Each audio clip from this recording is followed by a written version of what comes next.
135 € d'amende si vous fumez en conduisant.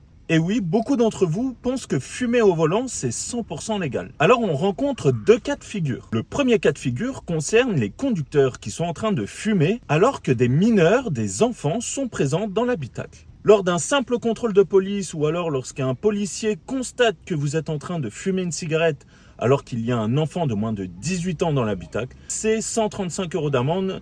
Il s'agit de la santé des enfants. Un article que l'on retrouve dans le code de santé publique. Et là, pas de discussion possible. Le deuxième cas concerne les conducteurs qui sont en train de fumer une cigarette alors qu'ils sont seuls dans le véhicule ou alors entourés de majeurs. Et c'est là que beaucoup de conducteurs se trompent, où ils pensent pouvoir fumer une cigarette en conduisant de manière totalement légale. En réalité, ce n'est pas si simple. Il n'est pas indiqué dans la loi ou le code de la route expressément qu'il est interdit de conduire en tenant une cigarette à la main, mais un article du code de la route, et plus précisément l'article R412-6 du code de la route, qui impose au conducteur d'un véhicule qu'il doit se tenir constamment en état et en position d'exécuter toutes les manœuvres qui lui incombent. Vous devez pouvoir garder une totale maîtrise du véhicule à tout moment et sans délai. C'est sur la base de cet article que vous pouvez être verbalisé à hauteur de 35 €. J'imagine que lorsque vous avez passé le permis de conduire, vous ne vous seriez pas permis d'allumer une cigarette tout en conduisant. L'inspecteur vous aurait gentiment recalé sur votre permis de conduire. Pour éviter les amendes bêtes et avoir toutes les informations sur le code de la route,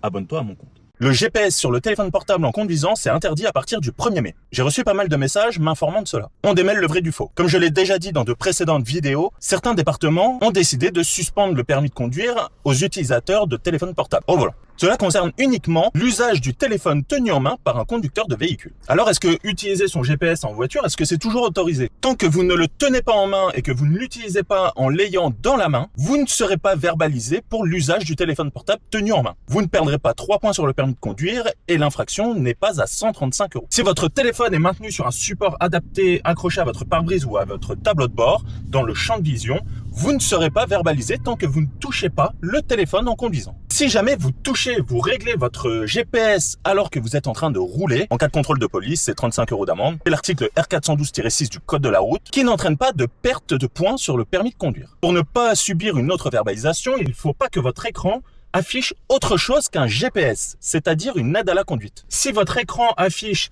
des textos ou affiche par exemple une chaîne de musique, alors là en cas de contrôle de police, vous serez verbalisé à hauteur de 150 € et le retrait de 3 points sur le permis de conduire. C'est une amende même qui peut monter jusqu'à 1500 € si cela part au tribunal de police. Donc vous pourrez toujours à partir du 1er mai utiliser votre téléphone en mode GPS tant que vous le posez, vous le réglez et vous programmez votre GPS avant de démarrer. Si vous devez modifier des informations sur votre GPS, vous devez vous arrêter régulièrement afin de toucher votre téléphone portable. Évidemment, si vous avez carrément le téléphone dans la main avec le GPS, vous serez verbalisé pour l'usage du téléphone portable tenu en main par un conducteur de véhicule. Donc en cas de contrôle de police, là c'est la perte de 3 points sur le permis de conduire et c'est 135 € d'amende. Dans les départements où les préfets ont décidé de suspendre le permis de conduire aux utilisateurs de téléphones portables en roulant, évidemment, même si vous l'utilisez pour le GPS mais que vous le tenez en main, vous subirez la suspension du permis de conduire également. Diffusez au maximum cette vidéo afin que les vraies informations circulent sur cette histoire de GPS